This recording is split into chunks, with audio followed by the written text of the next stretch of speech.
Hello, team, and welcome to another ATP Geopolitics video with myself, Jonathan M.S. Pearce. This is a Ukraine war news update for the 18th of May, 2023. Yesterday was the day that arbitrary number of 200,000 was passed in terms of what the General Staff have declared have been Russian losses, liquidated personnel. Lots of people are talking about that.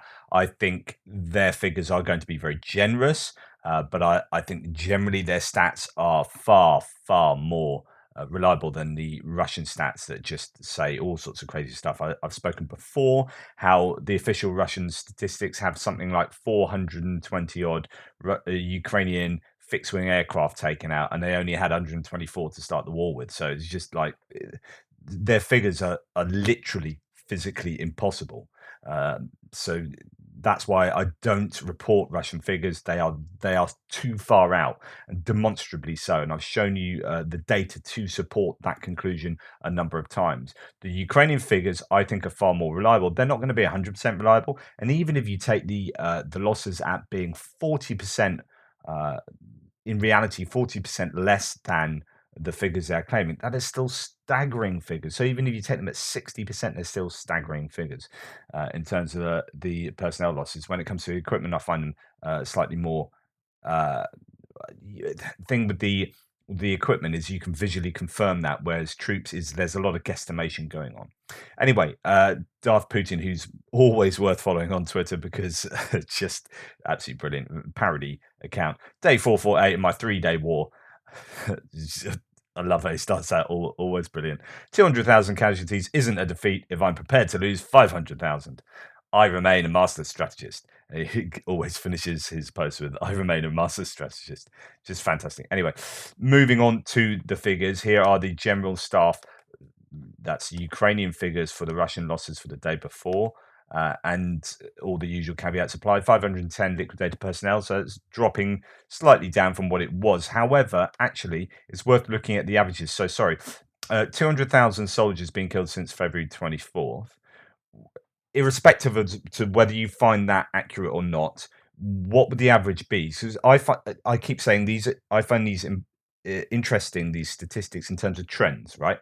So this means that the average per day since the beginning of the war has been 450, and since December the 22nd, so pretty much since Christmas of this last year, 685 have been lost per day. So you can see the last 5 months have had a much higher average per day than the previous period of the war. So but over the whole war, 450. Now, if yesterday's figures are 510, then we can see that's less than it's been for the last 5 months, but still above the whole war average. 2 tanks, 8 APCs, 32 artillery systems. 32 artillery systems, 1 MLRS. I saw Andrew Perpetua's live stream. Well, I didn't see it live, but I watched it last night, and he was talking about just in the Klishchivka area. So that's a small settlement to the south of Bakhmut. He's seen I think he said 9 bits of visual confirmation of self-propelled mortars taken out in that one settlement alone over the last kind of week or so. So that's just 9 in one small village. That gives you a sense, and that's visually confirmed. He's like, I've seen the footage of that. So that gives you a sense of how many of these pieces of kit are being taken. And he was talking about how Klishchivka, there was just a very explicit targeting of all of these bits of kit. The Ukrainians know that these are the bits of kit that present the most threat to the Ukrainian troops in and around Bakhmut. So you take them out, and that's how he's talking about that's how much of the ground around Bakhmut was taken originally, sort of 6, 7, 8 months ago.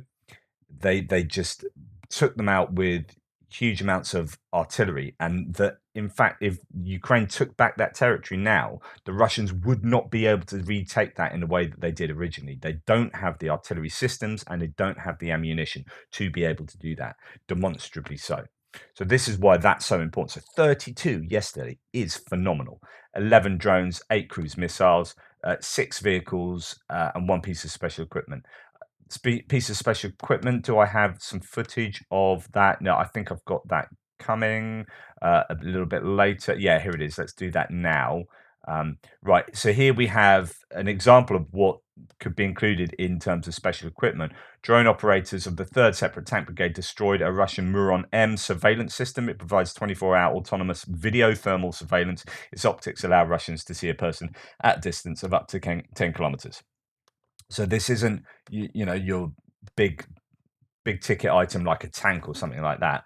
But these are bits of special equipment, and I presume that's what gets included in that rather vague category of special equipment.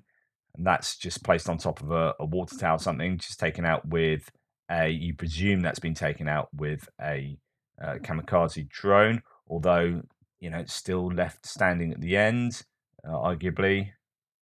And there you go. No, that's probably taken out because actually all the leads and bits and pieces to that and the shrapnel probably would have shredded it. Anyway, so that's a bit of special equipment. Right. Moving on to seeing if we can justify these high levels of losses, the claims that the general staff make. Injured Wagner Group mercenaries are secretly being treated in a former COVID hospital near Moscow, according to Russian Telegram channels. Again, it's building up the picture of what the reality is. The Caution News with and VCHK OGPU channels both report, and that last one is a pro-Russian channel for sure. Both report that the facility originally opened for COVID-19 patients at the Komunarka Center of Infectious Diseases in Voronovskoye, just outside Moscow, has been repurposed to treat Wagner fighters. The barrack-style facility was constructed in only a month in April 2020 to address Russia's very severe COVID-19 outbreak, which is estimated to have caused between 400 and 800,000 deaths. Hospital is now reportedly being used to treat Wagner fighters, mostly convicts recruited from penal colonies around Russia. Its new purpose is being kept secret with non-disclosure agreements, and with staff and patients strictly forbidden to speak about the place. The staff are said to have been recruited from Moscow city hospitals. Caution News reports that there is no easy way into the hospital. There are several checkpoints at the entrance, and all visitors had to make their documents checked. It's unclear who is running the hospital, but it's probable that the Wagner Group is leasing it from the Moscow municipal government after the facility outlived its original purpose as a COVID hospital. Again, building up this idea of Russian losses. This is a guy who was saved by, he was a Russian troop, Russian soldier in a trench, and a Ukrainian drone dropped instructions of how to escape, and he followed the drone out, and there's all those videos that showed him escaping. He's now being interviewed here, and he's basically saying that well, we'll see what he says here. It's gives you an indication of what's going on with Wagner, for example. So an adult officer of the Russian army told you that now you will go with him. Yes, PMC Wagner provided us with one guide, and he said, so no one lags behind, follow me here. Whoever backs up, I'll nullify, which means kill. I'll kill whoever backs up. I'll nullify. Keep in mind there may be gunfire on the road. If someone gets caught, I won't pull anyone out. I'll just finish him off. And that's how he began to escort us to our position. So he voiced this in front of Lieutenant Gruzintsev, says the interviewer. No, after that. Didn't you, 3 military, have questions about whether he was nuts? He cannot be your commander. He is a member of an illegal armed formation. You 3 have submachine guns, and he's the one that's telling you that if you try to back up or if you're wounded, he'll kill you. For me, personally, I take that as fascism. And the interviewee says, I understand you, but you understand us too. We were only in that place for 2 days. We were brought there. We didn't know where to go. Besides, the platoon commander gave the order. I don't know. Well, probably that's why we walked without any resistance. First, yes, we pondered what was there, but we were warned. Yeah, don't mind this. There will be corpses lying around. But he said it's okay. Right, but I tell you, I could never have imagined anything like that. They were piled on top of each other. So he's talking about the corpses in the trenches now. They were piled on top of each other. How many were there? Well, in the trench where I moved, I walked from here to there, so to speak, about 30 or 40 probably. They were in shelters, half buried. They were in trenches in the open. Somewhere you might find half a corpse because it's been hit by mortar multiple times. And that just gives you a sense of how terrible the conditions were and just the amount of dead bodies. And there's another Wagner fighter that I saw interviewed this morning who was pretty much saying exactly the same thing about, being shot from behind, if you so on and so forth, and just how it's all really, really terrible. Now, as far as Prigozhin himself is concerned, he's been saying some things recently. So, quote, the territory that Wagner captured from the enemy for months, including the area of Klishchivka, has been lost by units of Russian Federation under the guise of a more profitable line, Prigozhin, in an audio message mocking the Russian Ministry of Defense said. So this audio message, I mean, this is Prigozhin saying his piece, and it's the blame game has started around Bakhmut. Unfortunately, the territories that Wagner PMC for months was taking away from the enemy, including the area of Klishchivka, which have been lost as of today by units of the MOD, are these exact more favourable positions when you give the enemy huge territories soaked with the blood of our combat comrades. This is now not called effed off while cacking himself. So he's really annoyed about this, but took more favourable positions. So he's saying the MOD is, when it's saying, and you might read this in Tass or wherever, the Russian troops have taken up more favourable positions around Klishchivka. Prigozhin is saying, no, they've effed off and cacked themselves. And it took us months to take that, and the blood of all our comrades, and you've now lost that in a couple of days. So when we're trying to work out what's going on and how many people are dying, you piece together all these bits of the jigsaw. Right, last night there was another big round of missiles sent. I think there was it 30 odd? So we got 6 caliber, 21 KH-101 and KH-555s, 2 Iskanders, so that's 29, as well as 2 Shahed drones and 2 ISR UAVs overnight. They claim to have shot down all but 1 KH-101 or KH-555. So that's according to the General Staff, or to the Ukrainians at least. Always take those claims with a pinch of salt. 100% or taking them all out but one. It might well be the case, but it might be that more missiles got through. We should be wary of claims from both sides, right? And be healthily skeptical. What my suggestion to the Russians would be, and I'm sure lots of people have said this, is that there's no point attacking Kyiv. You're going to just send a load of missiles at Kyiv. It's got the most air defenses there. So actually, if you're going to saturate anywhere, just do that to other cities around, and you have much better success. And indeed, Odessa got hit last night, and it looks like something big or a couple of big things exploded. Anyway, with regard to the Patriots attack the other day, I'm sorry to go on about this again, but actually it's relevant. It's really relevant because actually it dictates kind of what Russia understand about exactly what they're saying about air defenses and where best to do their attacks. So the claim was damage to the Patriot air defense system following the Russian missile attack near Kyiv was minimal. And I mentioned that again yesterday. And the system itself remains functional. And that's the important part. So that would suggest it's probably one of the launchers that was damaged. And again, there was lots of claims that actually that came from, well, in fact, here's some more detailed information.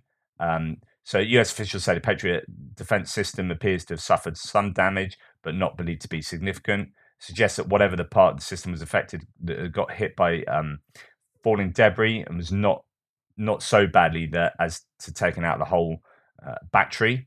Now, someone else says they have a theory. My first take on the explosion from the traffic cam, a view that obscured the AD site itself, was that it looked more like a rocket plume than a detonation. Looked like an interceptor suffered a hang fire. A hang fire condition in a solid rocket motor is a malfunction where the motor begins to ignite and then fails. A common cause is a large crack in the propellant grain that interrupts the burn. Cracks are usually caused by temperature shock or transport shock and can be detected with X-rays and other NDI. Others point out another angle where you see an interceptor launch and then crash to the ground. This would explain the appearance of 2 explosions: the plume when the interceptor ascends and the explosion when the interceptor crashes to the ground. In other words, it wasn't a Russian rocket coming in, it was an explosion from one of its own interceptor missiles. And now the latest is that the damage to the Patriot system was so limited that it's now being fixed. officials have said. So again, it's a psyops. US officials say Patriot defense system. Well, yeah, the idea is that it's now claimed to have been fixed. Okay.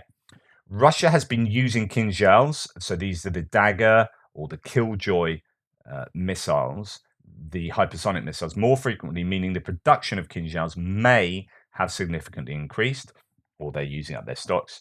Russia could target and destroy NASAMS and Iris-T systems more easily since those can't intercept Kinzhals.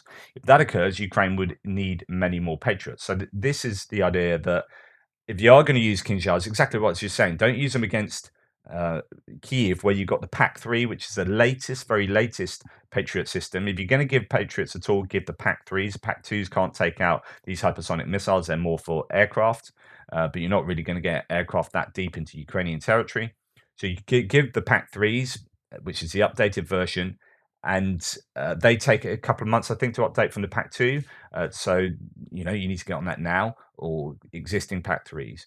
But the problem is things like the NASAMS and Iris-T, which are really good systems, but they can't take out hypersonic missiles. So that would suggest that the Russians should be using those against their Kinzhals against places which have NASAMS or Iris-T rather than places that have Patriots. In other words, don't use them against Kiev, exactly what I was saying. And then last night, we see, indeed, Odessa getting hit. Footage of explosions in the Odessa region by what is claimed to be airstrikes from Kh-31 anti-ship missiles, which are launched from either MiG-29, Su-27 or Su-34 tactical fighter aircraft. The Kh-31 has primarily been utilized as an anti-radiation missile, which is used for airstrikes against radar and air defense systems, though it is currently unknown what has been targeted in the Odessa region tonight. As you can see, various explosions. There's a couple of explosions there that were pretty significant. So unconfirmed footage of at least 2 Russian missile strikes on the outskirts near the city of Odessa in southern Ukraine. And the claim is that those were air defense systems like NASAMS. Those are some of the rumors, completely unconfirmed. But it wouldn't surprise me if Russia would be aiming for those specifically and not going for those kind of installations in Kiev where the Patriots can kick in. Right, moving off from missile attacks, partisans blew up a railway near Simferopol in occupied Crimea. This is pretty significant. Previously, the ID was laid under the railway track near the village of Chistenkoye near Simferopol. The explosion occurred at the beginning of the composition. 50 meters of the canvas were damaged. The diameter of the funnel under the rails was about 15 meters. The depth was about 2. According to eyewitnesses, it boomed so that sounds were heard in neighboring villages. There were no casualties. Now the railway connection between Simferopol and Sevastopol has been stopped. Locals are asked to transfer to buses. And here we see the train, and down at the bottom you can see that's where it's been derailed and the explosion took place. So significant bit of partisan activity there. Talking about trusting different sources and Tass. So Clive Engel, who every day as a pro-Russian just repeats, I mean, you can say I repeat the general staff of Ukraine here. So he takes it as his job to give me the Tass updates, which is basically the Russian MD updates. And I just looked at the very first claim from the Tass thing from yesterday. Last night, Russian forces delivered a multiple strike by seaborne long-range high-precision weapons. This was yesterday. Against a large ammunition depot set up on the premises of a ship repair plant in the city of Mykolaiv. The goals of the strike were achieved. The designated target was destroyed, the spokesman said. Right. And my claim is like, what's the evidence of that? It's just an assertion from the Russian MOD. What's the proof that happened? Because we have, and I said this right back to him, I said, we have proof. Last night, blah, blah, blah, said Tass, and I said, where's the evidence for this? We do have verifiable evidence that a supermarket and a car dealership were hit. That's a car dealership. I showed you the footage from the supermarket. This footage came out pretty much at exactly at the time, particularly the supermarket footage. Vitaly Kin, the governor, shared that straight away. So we've got evidence that stuff that wasn't what Tass claimed was hit in Mykolaiv. We don't have evidence of what the Russians claim. How do they know that was hit? And how can Clive Engel here, for example, verify that. So we need to be wary of what both sides are saying, but the Russians are known liars, like to a degree that the Ukrainians aren't. So we need to be even more wary of the Russians. But don't let that think that nothing ever happens and that Ukrainians don't make big losses, because of course that does and is happening too. Okay. Going on to odds and sods, Russia expends more munitions to overwhelm and confuse Ukrainian air defenses, US officials say. So Russia is expending more munitions than usual in an attempt to overwhelm and confuse Ukrainian air defenses. US official has said Russia launched larger aerial attacks from several directions at once, targeting command and control centers in Kyiv and other high-value locations. Russia may have begun the expanded attacks in an attempt to force Ukraine to delay its highly anticipated counteroffensive. The timing of this appears to be, very much in line with Ukraine's counteroffensive that's due to take place imminently, and this could well be a delaying tactic, especially with the use of Kinzhals. But I don't know. We shall see. Talking about what's going on, just generally, just quick upline from the front, which is Bakhmut looks like it's going to fall. The city itself or the town itself imminently, like could be today, the last of the buildings. You've got to remember that this is like symbolic. I don't want to get all philosophical here, but a town is just a group of buildings, and there's an arbitrary line as to where you think. I've literally written an essay on this and used the town as an example. Where that town begins and ends is kind of arbitrary, and there is in reality no objective truth to that. What I'm trying to say is a town is its function, really. The same with any object is kind of, we understand that by its function. So it doesn't matter if the last buildings fall to the Russians. What matters is what function does that provide for the Ukrainians and for the Russians. So it's going to be a PR function. There's going to be a function of fixing troops and attriting troops. Will the Ukrainians still be able to do that just to the west of that Bakhmut kind of urban limits? So then you're moving on to Ivaniska. Will we just have a continuation of what's going on now, just further to the west? In which case, it doesn't matter that Bakhmut has fallen. It only matters if the function that Bakhmut is providing for the Ukrainian defense forces remains like actively that function. Or if that's over, then that will be somewhat useful for the Russians. Again, I'll talk about that a little bit more in the frontline update today. But this is kind of, people are now talking about what is going on with Ukraine defending these sort of places, and the discussion is that actually it's part of the shaping activity, like I talked about the other day, in terms of holding the Russians there so that they can operate more, so the Ukrainians can operate more freely elsewhere. By using relatively small amount of resources, says Mike Martin, they are fixing an even greater number of Russian forces into the Bakhmut area, and possibly some of their better forces like the VDV. This means they have less Russian forces to deal with elsewhere, like Kherson, where they're steadily consolidating their positions, or Tokmak, where they struck again yesterday.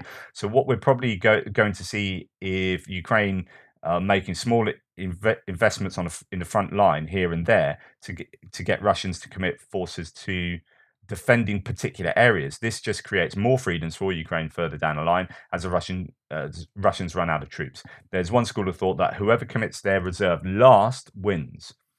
I'm not sure that is what is going on here, but I certainly think the Ukrainians are smoking out the Russian reserves and making sure they are all tied down. This then gives Ukraine a chance to survey the whole front line and choose where they will strike. So again, it's the function. So going back to my previous point, if they can continue doing that, which is fixing and tying up the reserves in Bakhmut, then it doesn't matter that the last buildings there are taken or not, is whether that function is still active. Okay, moving on. I know some of you hate it when I talk about Elon Musk, but he's so super important because he's in charge of Starlink, and Starlink are one of the single biggest components of Ukrainian success. Right, that the communication systems and satellite systems is just massively important. Like, loads of stuff has come out yesterday that gives a really great understanding of why he's being such a Russian appeaser.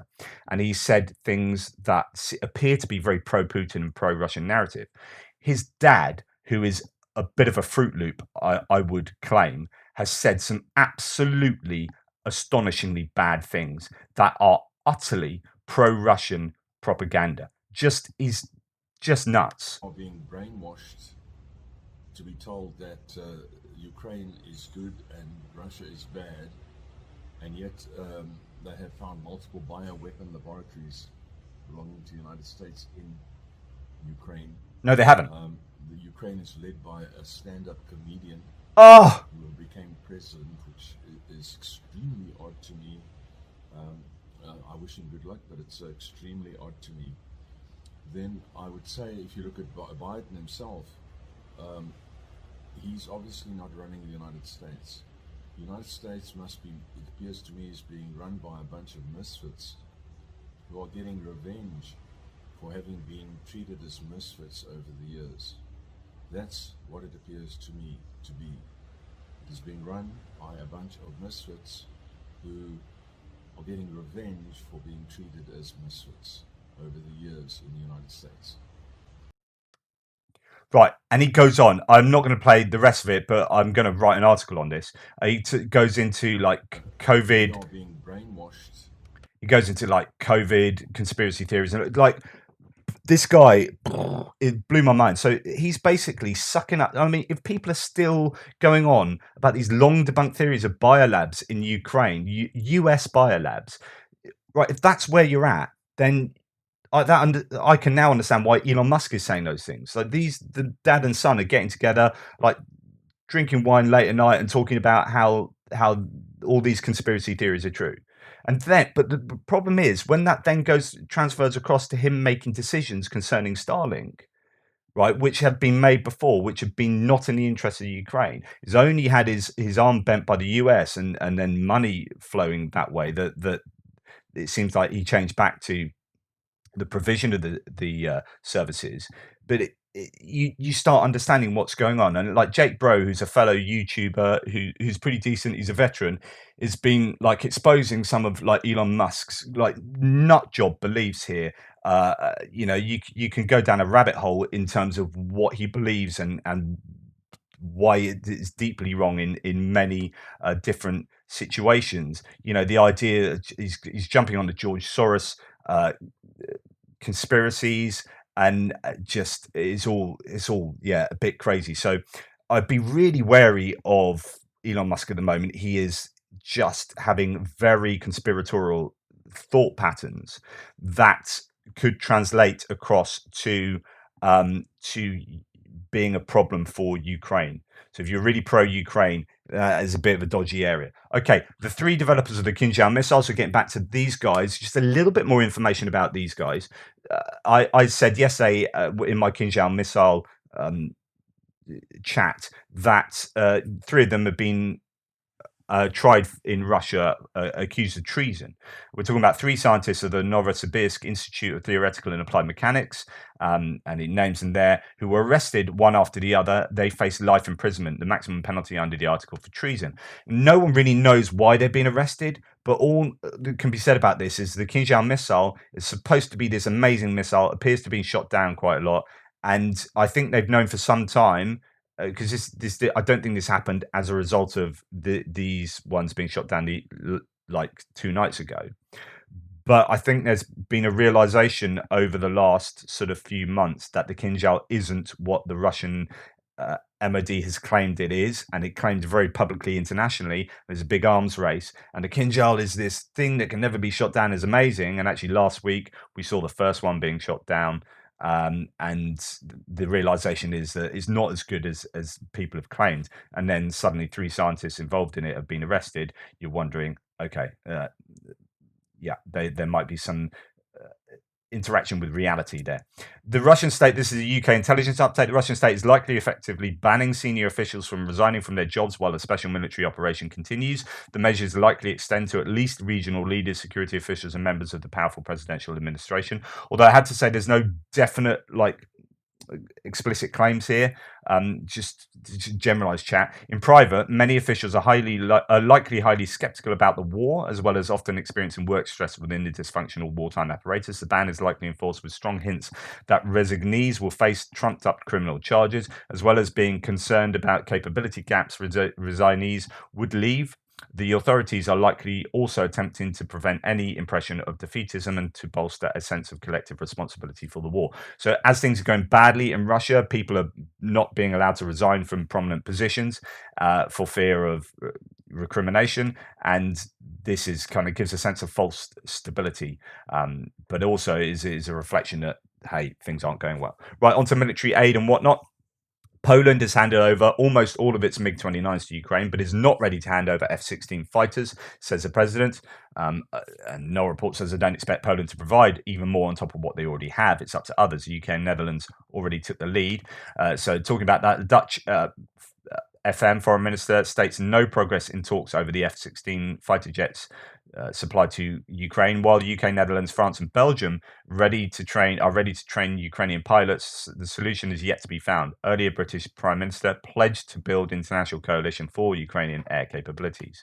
That is ongoing. Germany does not plan to participate in the coalition to supply fighter jets to Ukraine. So it's going to be interesting to see who does that, how quick it is, and whether this kind of stuff has already been happening. I was saying earlier on in a comment on one of my own videos to someone who asked about this that the US might be behind this because they make the F-16s and they have to give permission.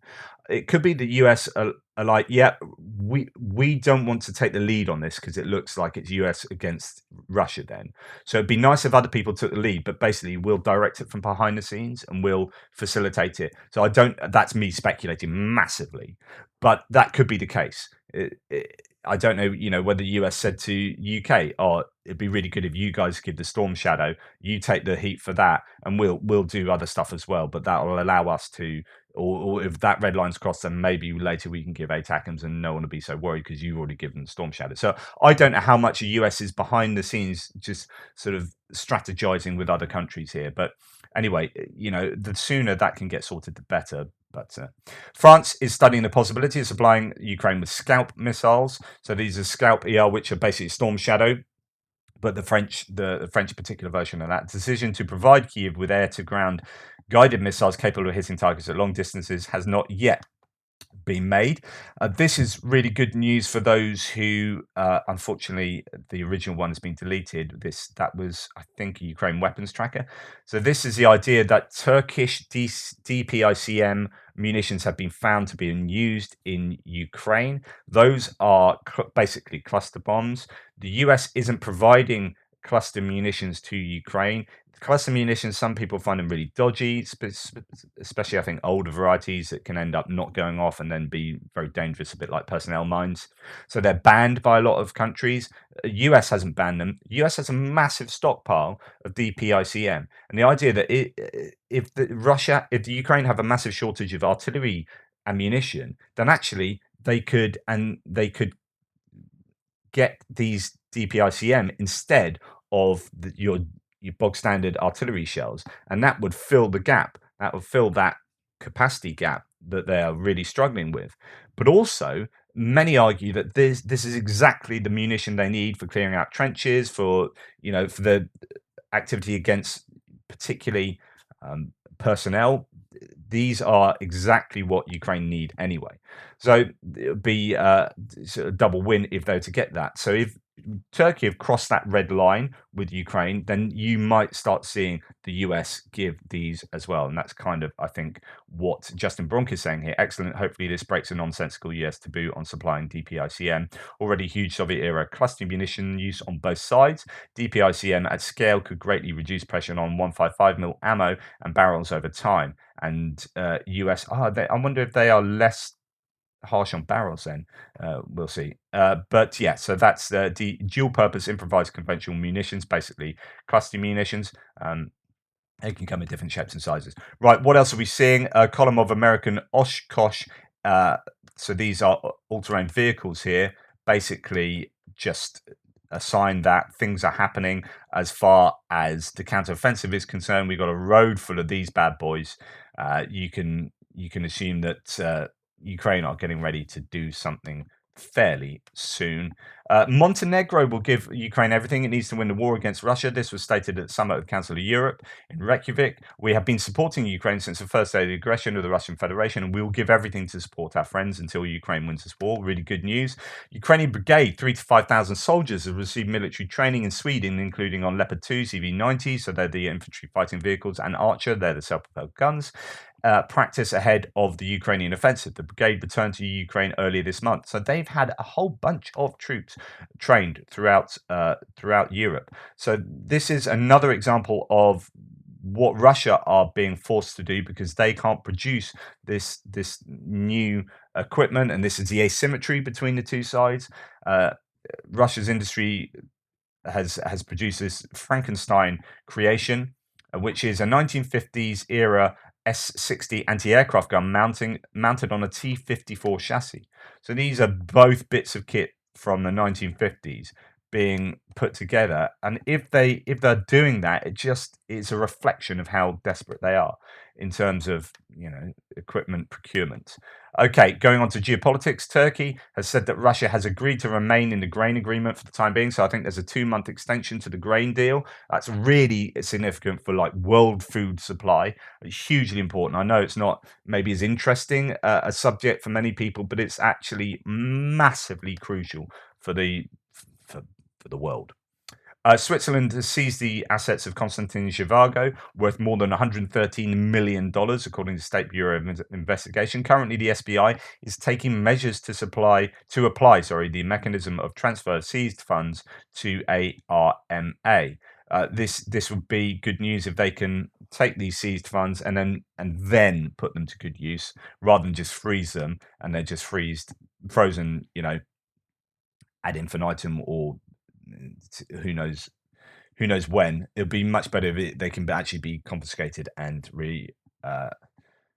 reused. So on May the 16th to 17th, the special representative of the Chinese government, Li Hui, visited Ukraine and met with the Minister of Foreign Affairs, Kuleba. The Ministry of Foreign Affairs of Ukraine reports. This is super important. So if China are now coming to the table with Ukraine, this can only be good news. You want China in the fold. You want them interacting with Ukraine. There's less chance then that they're going to be giving weapons to Russia, irrespective of whether you think this will actually end up in an early negotiation or something like that. I just think it's much more useful to have China at the table with you now, rather than at some distance and kind of doing what they want, and so on and so forth. So I think that's good news. Hungary is to block sanctions against Russia, EU aid for Ukraine, unless Kyiv removes OTP Bank from the list of international war sponsors. It's a Hungarian bank that's been sanctioned. It's one of the 50 largest banks in Russia, serving more than 2.2 million customers. So yes, it's a Hungarian bank, but it's operating in Russia and is pretty sizable there.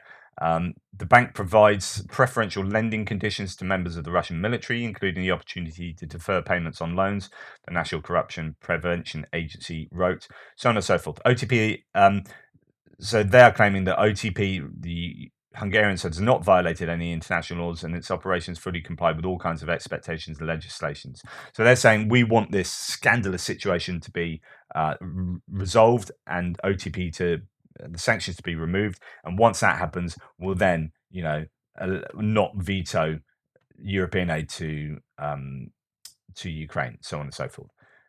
And the last thing, I haven't mentioned anything on the Turkish elections.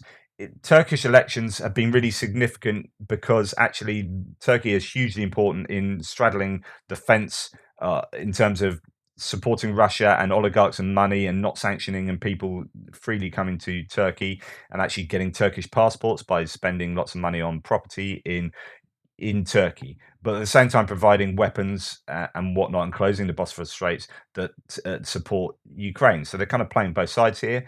But who will become their next leader is really important. And actually, the opposition, it would have been beneficial for Ukraine if the opposition could win. So there was an election, and if any of the candidates got over 50%, they would win. But there were neither that got over 50%. There were three main ones. You had Erdogan winning leading by 5% over the opposition leader, so something like 49% against 44% thereabouts, And the next biggest one was 5%, who's a nationalist leader. It turns out that nationalism is thriving a little bit in Turkey at the moment. They've got a huge number of refugees locally, Syria and places, and that of course is going to kick off nationalists further, and anti-immigration kind of beliefs and whatnot. So actually, it looks like rather than possibly the next leader being a leftist, which many people were hoping and thinking, because they've had Erdogan in charge as kind of an autocratic leader that has favored the right, quite extremely in certain contexts. Talk about freedom of press, talking about all sorts of things. That doesn't look like it's going to happen. It looks like the nationalist leader, is it Organ or Ogan, is going to be the kingmaker there, and most of those votes of the 5% are probably going to go to Erdogan, and he only needs to get less than 1% over that 50%, assuming that everyone who voted for him in the first round is going to vote in the second round. So it looks like Erdogan is going to get back in, and it looks like that's probably going to be bona fide as well, because there were worries about rigging and all sorts. Anyway, that's that. So sorry, there's an awful lot of info from me there. Hopefully that was interesting, informative. Please like, subscribe, and share. Thank you so much for spending your time with me today. I will try and get my frontline video out imminently. Take care. Speak soon.